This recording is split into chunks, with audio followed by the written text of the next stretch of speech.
আসসালামু আলাইকুম। আপনি কি ভাবছেন আপনার বাড়িতে নতুন টাইলসের কাজ করাবেন? তাহলে ভিডিওটি শেষ পর্যন্ত দেখুন। আজকে আমরা ওয়ালের টাইলস ফিটিংস করব। কিভাবে কাজটি সম্পন্ন করি, ভিডিওটি সম্পূর্ণ দেখলে বুঝতে পারবেন। অনেকেই শুধু সুন্দর টাইলস কিনেই মনে করেন কাজ ভালো হয়ে যাবে।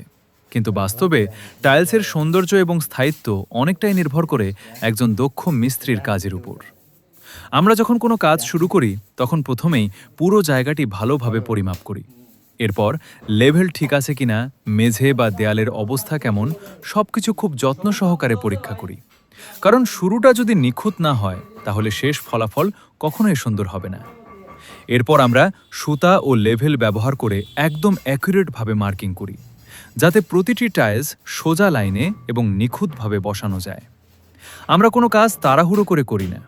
প্রতিটি টাইলস বসানোর সময় সমান গ্যাপ, সঠিক লেভেল এবং সুন্দর ফিনিশিং নিশ্চিত করি। আমাদের লক্ষ্য শুধু টাইলস বসানো নয়, বরং এমন একটি কাজ উপহার দেওয়া যাতে আপনার বাড়ির সৌন্দর্য আরও বৃদ্ধি পায় এবং বছরের পর বছর টেকসই থাকে। আলহামদুলিল্লাহ, আমরা সততা, দক্ষতা এবং দায়িত্বের সাথে কাজ করে গ্রাহকদের সন্তুষ্টি অর্জন করার চেষ্টা করি। আপনার স্বপ্নের বাড়িকে আরও সুন্দর করে তোলাই আমাদের প্রধান লক্ষ্য। তাই আপনি যদি আপনার বাড়িতে নতুন টাইলসের কাজ করাতে চান, তাহলে একজন অভিজ্ঞ ও যত্নশীল টাইলস মিস্ত্রি নির্বাচন করুন। আমরা সারা বাংলাদেশ ব্যাপী কাজ করে থাকি। আমাদের সাথে যোগাযোগ করতে পারেন, আমাদের পেজে হোয়াটসঅ্যাপ নাম্বার আছে। ধন্যবাদ সবাইকে। ভালো থাকুন, সুস্থ থাকুন। আসসালামু আলাইকুম।